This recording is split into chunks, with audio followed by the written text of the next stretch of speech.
Hello and welcome back to Brau's ERP Corner, the channel where you learn everything about ERPs. And today we are gonna learn about the sales process. Selling items and then shipping those items to the customers, then billing the customers for the items sold, and finally collecting the debt from the customers are all steps that require some supporting documentation. Billing the customers requires that you send an invoice to them, and shipping a merchandise sold requires that you send a packing list with the shipment. Today we will take a look at all the documents that are typically involved in a selling process. And we will start by the sales order document, which is sometimes sent to the customers as an acknowledgement of the order that they placed with us, and also states the price, terms, quantities sold, etc. So both our company and the customers can refer to it for all the details that pertain to the sale. Now we're gonna talk about entering a sales order. The sale always starts with taking an order from a customer. Sometimes a quotation process has to be followed to provide the customer with pricing and condition, but we will talk about that a little bit later. But today we will start where the sale starts, taking the customer order. Good ERP suites allow for the different sales and purchases documents to be named following the business model of their companies. A sales order could be named pro forma invoice for an exporter of goods, or a packing list could be named bill of lading. The nature of the document is the same, but customizing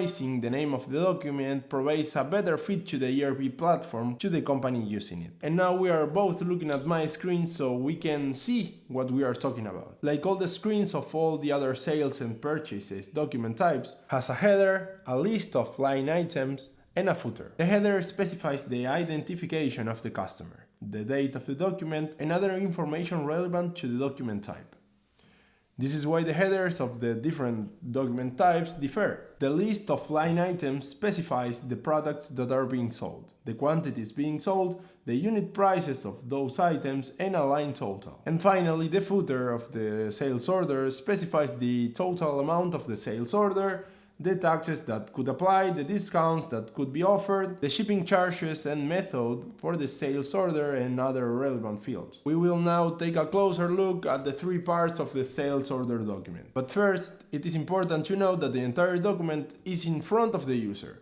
There is no need to navigate to see three parts of the document. This has obvious limits. ERP software typically allow the users to associate a lot of information about the particular sales order, and the screen real estate is precious, because screens are limited in size. And you could say that a screen could be scrolled either horizontally or vertically in order to place all the fields in a single screen, or that you could place the three different sections of the sales order in different tabs. And you could be right, but scrolling or switching tabs, which is called navigating the screens of the ERP, and provides for a bad user experience overall. Think about looking at the footer of the sales order, and for some reason, when you are looking at the information in the footer, you realize that something doesn't look right, and that you also need to see the header or the list of lines of that sales order to check the information. You have two options: or you have the information all in front of you in one screen, or you might need to navigate to find the information that you need. When confronting something that looks wrong in the footer, like for example the total of the order or the shipping method, looking at the line items, you might find a line with an incorrect quantity or price that is distorting the order total. If you can look at the list of line items or at the header of the sales order without navigating, you can make better decisions faster, because all the information of the order is right in front of you. Navigating screens gets old very fast for the users that need to process tens or even hundreds of orders every day. Now we will look at the fields of the sales order's header. First of all, the date on which the sales order was notified to us by the customer that placed the order, sales representative or salesperson that is associated with the sale. The price list to be used for this order, usually determined by the customer record. Terms are the number of days that the customer will have to pay for this order, which will start counting when the associated invoice for this sales order is created and sent to the customer. Customer reference number, which is a number internal to the customer that identifies the purchase that the customer is making from us. Typically, this is a customer purchase order number. The shipping date requested by the customer, which typically is the date when the customer would like to receive the merchandise sold. This date is actually a deliver by date, and our actual shipment will typically happen before that date, according to the delivery delays associated with the shipping method, for example, UPS ground delivery. A tracking number that will allow us to track the progress and delivery of the shipment after it leaves our warehouse. This is typically automatically fed into the ERP system by the shipping software. And finally, a conditions field that is a comment on specific conditions in which the sale is being made.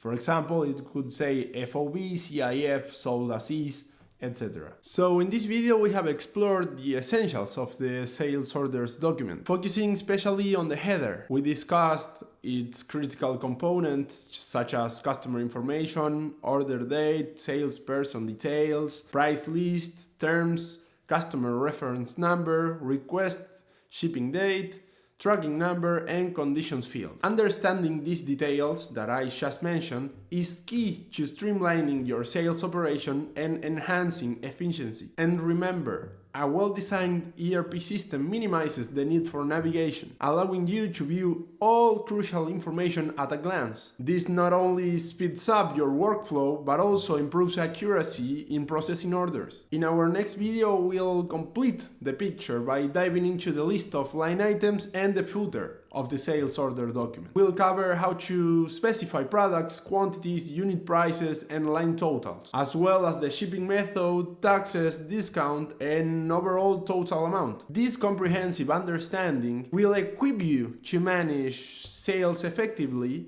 within your ERP system, ensuring a smooth process from order to fulfillment. And this was Brau sharing my knowledge with you. Thanks for watching and have a great day.